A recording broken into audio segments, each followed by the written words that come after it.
Let's talk about it a little bit more as we go along. Rahul, आप अपने बारे में थोड़ा सा बताइए because to me, to so many other people, we keep hearing about हम लोग सुनते हैं heart transplant. आपका तो heart transplant is a very sophisticated surgery. तो क्या हुआ आपके साथ जो आवश्यकता पड़ी कि मेरे को हार्ट ट्रांसप्लांट की ज़रूरत जो पड़ी? जैसे कि आपने मेरे इंट्रोडक्शन तो दे दिया है। मैं अपने बारे में बताना चाहूँ तो 2012 में मुझे एक हृदय की बीमारी हुई जिसका नाम डीसीएमपी था। और डीसीएमपी रेयर पीपल्स में मिलता था किसी-किसी में। और जैसे कि मैं यंग एज का था तो उसमें मिलना काफ़ी वो था, डॉक्टर्स के लिए भी अचंभे की बात थी और मेरी फैमिली के लिए भी। तो उसमें सर एक्चुअली क्या होता है, हार्ट के ना धीरे-धीरे मसल्स वीक होते हैं। और तो डीसीएमपी का पूरा let me just give you the full form. It is dilated cardiomyopathy. जी, और इसमें बेसिकली हार्ट के जो मसल्स होते हैं वो वीक हो जाते हैं, तो जो आपका दिल है वो उतना पंप नहीं कर सकता, है सर। जो खून जिससे हम लोग सब जी। जीवित रहते हैं। एक तरीके से आप ये भी कह सकते हैं कि उसकी एनर्जी वीक हो जा एनर्जी खत्म हो जाती है लगभग। और वो दवाइयों के सहारे से ब्लड को पंप करता है। जी। तो 2012 में मेरा ये डायग्नोज़ हुआ। और डायग्नोज़ होने के बाद मैं एम्स में अपना ट्रीटमेंट कराने के लिए आया। All India medical yes sir. Institute में आपकी ट्रीटमेंट शुरुआत हुई वहाँ। और काफ़ी मैं अपने आप को लकी भी मानता हूँ कि मुझे अच्छे डॉक्टर मिले और उनकी गाइडेंस काफ़ी अच्छी थी, जिनकी वज़ह से मैंने रिकवरी भी जल्दी कर ली। लगभग 2012 में मैं अगस्त में गया था आप एम्स। कितने साल के थे? मैं 16 प्लस हो गया था, पर लेकिन 17 नहीं हुआ था और 12th क्लास के बोर्ड एग्ज़ाम्स दे रहा था। एग्ज़ाम के टाइम पे ही मुझे एक फ़ीवर आया। और नॉर्मल फ़ीवर की तरह मैंने भी लिया एक्चुअली। काफ़ी यंग था और एक्सरसाइज़ वग़ैरह काफ़ी करता तो पता नहीं चला। और नॉर्मल क्लिनिक में गया और उन्होंने नॉर्मल मेडिसिन्स दी। फ़ीवर था तो फ़ीवर उतर गया। और फिर धीरे-धीरे पता चलने लगा कि कुछ तो है। और मैं अपने गाँव में था उस टाइम, जैसे कि मैं बेसिकली बिलॉन्ग करता हूँ बागपत उत्तर प्रदेश से। जी। तो वहाँ के डॉक्टर भी इतने अच्छे थे कि उन्होंने पहली बारी में ही मेरी बीमारी को पहचान लिया। और उन्होंने मुझे दूसरे दिन इकोकार्डियोग्राफी के लिए बुलाया था। बाकी नॉर्मल तो टेस्ट तो उनको पता लग गया कि ये दिल से कुछ हाँ जी, रिलेटेड जी, प्रॉब्लम है जी। आपको। एक्चुअली उन्होंने फर्स्ट डे जब मेरा 2 या 3 टेस्ट किए और उनको कोई भी न कुछ भी नहीं मिला रिपोर्ट्स में तो सेकंड डे उनको डाउट हुआ।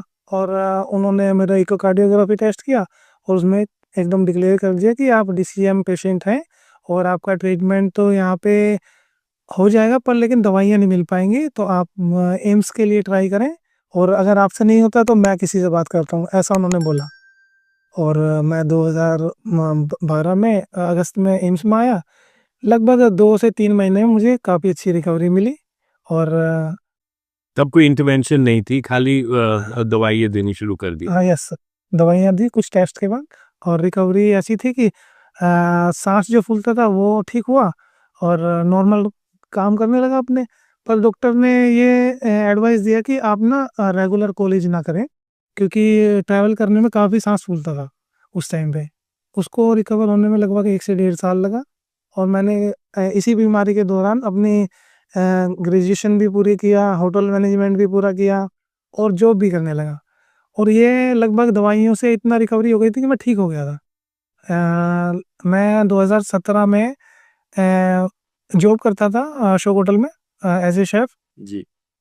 तो उस टाइम पे मुझे 11 दिसंबर 2017 को मुझे एक पैरालिटिक अटैक आता है, जो कि मेरा छुट्टी का दिन था और मैं घर पे था।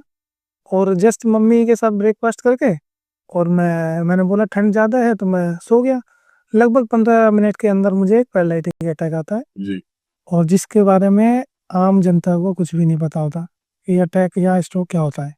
जैसे मुझे नहीं पता था, मेरी फैमिली को नहीं पता था।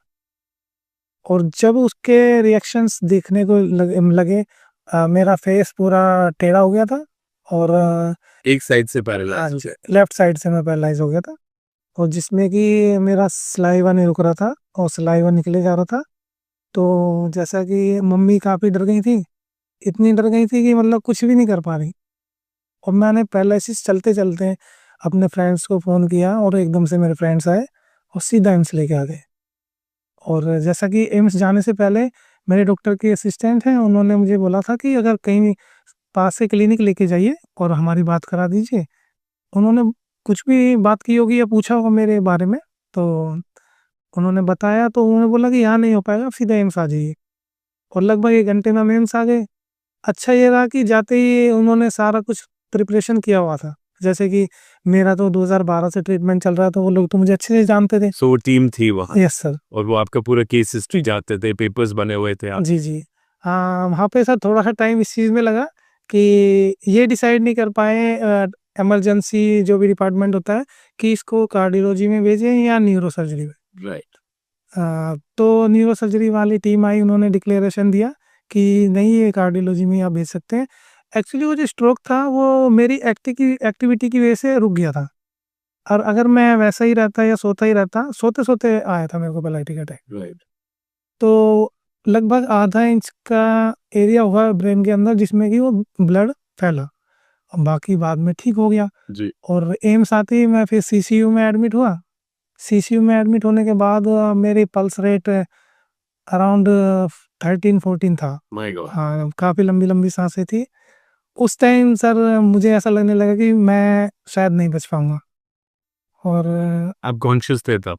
हम नहीं सर, कॉन्शियस था, अनकॉन्शियस नहीं था, कॉन्शियस था, सब कुछ पता चल रहा था। बोल कुछ नहीं पा रहा था एक्चुअली, मेरी टंग भी मूव नहीं कर रही थी। ओह गॉश। जी। सो एक बार आपको डॉक्टर्स ने स्टेबलाइज कर लिया और सर्जरी हुई आपकी, जो खून जो नो, नो। पसंद है मेडिसिन दे करके उसको डाइल्यूट करा। एक्चुअली उन्होंने मेरा सीटी स्कैन किया, सीटी स्कैन में वो एरिया पता चला कि कहाँ तक फैला है। और अच्छी बात ये है कि जनरल पीपल्स को, मतलब आम जनता को या किसी को भी ये नहीं पता होता कि पैरालिसिस में क्या करना चाहिए। जी। एक्चुअली इतनी नॉलेज मेरी फैमिली को भी नहीं, किसी को भी नहीं होगी। क्या करना चाहिए? एक्चुअली हम लोग क्या करते हैं कि जैसे ये बॉडी अनकॉन्शियस है, सुन हो जाती है, टच भी फील नहीं होता सर। जी बिल्कुल।